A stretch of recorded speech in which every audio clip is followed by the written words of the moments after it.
আর শীতের একেবারে লাস্ট ল্যাপে এসে রাজ্যে বৃষ্টি, দক্ষিণবঙ্গ এবং উত্তরবঙ্গ দুই বঙ্গেই কিন্তু বৃষ্টির একটা পূর্বাভাস রয়েছে। প্রতিনিধি বিশ্বজিৎ এই মুহূর্তে আমাদের সঙ্গে রয়েছেন। বিশ্বজিৎ, কবে কবে কোন কোন জেলায় বৃষ্টির পূর্বাভাস?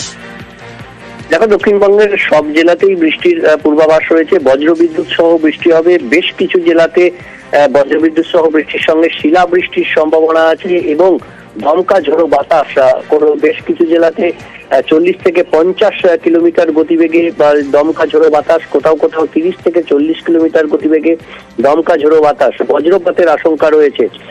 আগামী রবিবার পর্যন্ত এই বৃষ্টি চলবে। তবে এই বৃষ্টির বেশি বৃষ্টি হতে পারে আজ অর্থাৎ বৃহস্পতিবার এবং শনিবার। এই দুদিন বৃষ্টি বেশি হওয়ার সম্ভাবনা এবং দক্ষিণবঙ্গের সব জেলাতেই, কলকাতা সহ সব জেলাতেই আংশিক মেঘলা আকাশ রয়েছে এবং এই বৃষ্টি চলবে রবিবার পর্যন্ত। প্রিয়াঙ্কা, একেবারেই